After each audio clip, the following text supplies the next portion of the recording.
Bonjour,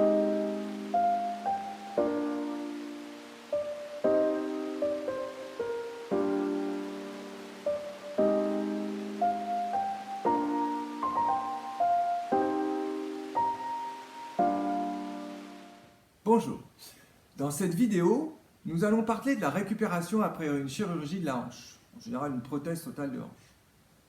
Alors dans ce domaine, les choses ont changé.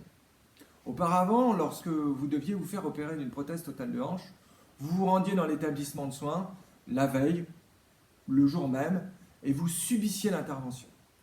Depuis quelques années, nous avons changé notre manière d'aborder les choses.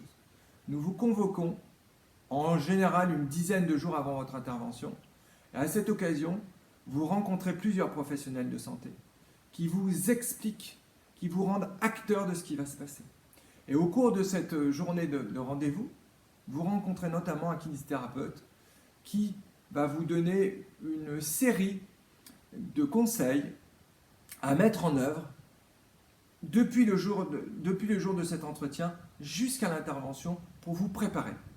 Comme un bon élève prépare un examen, eh bien un bon patient prépare son intervention pour en être acteur et pour ne pas subir et pour que les choses se passent bien. Et en général, on s'aperçoit que quand les gens sont préparés, la dose de stress est nettement diminuée et l'appréhension avant l'intervention est aussi nettement diminuée. Alors, de quoi va-t-on parler? De quoi vous parle-t-on au cours de cet entretien? Eh bien, pour ce qui concerne la partie kinésithérapie, on vous parle de 5 choses. La première, sortir du lit. Parce que vous n'êtes pas sans savoir que lorsqu'on a subi une intervention chirurgicale, eh bien, la difficulté première, notamment pour la hanche et pour le genou, est de pouvoir sortir du lit, pour ceux qui connaissent. Ceux qui ne le savent pas encore vont le découvrir. Alors, sortir du lit, ça s'apprend. Nous verrons ce point. Deuxième point que nous allons aborder, c'est se mettre debout. Et il y a des pièges. On ne peut pas se mettre debout n'importe comment. On peut le faire, mais on risque de se faire mal et on risque de mal faire. Donc moi, je vais dans cette vidéo vous apprendre comment faire. Troisième chose, marcher. Là encore, il y a des astuces pour aller plus vite, pour récupérer plus vite, pour avoir moins mal. Quatrième chose, monter et descendre des escaliers.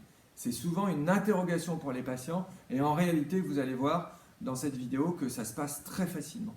Et puis cinquième chose, monter et descendre de la voiture. Souvent, c'est des questions qui me sont posées. Comment je monte et comment je descends de la voiture avec ma prothèse de hanche.